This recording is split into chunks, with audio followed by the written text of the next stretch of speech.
ഒരു ദിവസം ദേശാടന പക്ഷികൾ യാത്രക്കിടയിൽ ഒരു ആൽമരത്തെ കണ്ടു.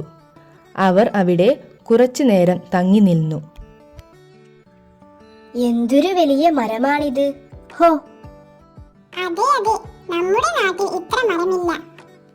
ആൽമരത്തിൽ കാക്കകളും ഉണ്ടായിരുന്നു. ആ പക്ഷികളെ നോക്കൂ, എന്തൊരു വൃത്തികെട്ട വർഗം!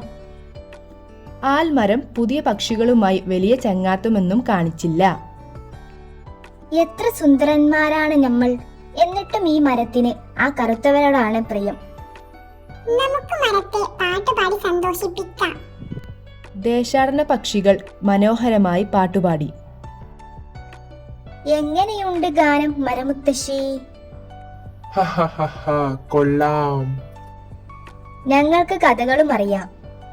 പുതിയവരോട് സൗഹൃദം കാട്ടിയെങ്കിലും ആൽമരം കൂടുതൽ അടുത്തത് കാക്കകളോടാണ് എന്നത് പക്ഷികളെ ചൊടിപ്പിച്ചു. ഒന്ന് ചോദിച്ചു കളയാം, ഹമ്പടാ. മുത്തശ്ശി മരമേ, സുന്ദരന്മാരായ ഞങ്ങളെക്കാൾ നിങ്ങൾക്കിഷ്ടം ആ കറുത്തവരോടാണ്. എന്താ കാരണം? നല്ല ചോദ്യം തന്നെ. കാരണം പറയാം. മഞ്ഞുകാലം വന്നാൽ എല്ലാം ഉപേക്ഷിച്ചു പോകുന്നവരാണ് നിങ്ങൾ. എന്നാൽ ഇവർ എക്കാലത്തും എന്റെ ഒപ്പമുണ്ടാകും. എന്നും നിലനിൽക്കുന്ന സൗഹൃദമാണ് വിലയേറിയത്. ഹായ് കുട്ടികളെ, നമ്മുടെ കുട്ടിക്കഥ കേട്ടല്ലോ. ഈ കഥയിൽ നിന്ന് നിങ്ങൾക്ക് എന്താണ് മനസ്സിലായത്?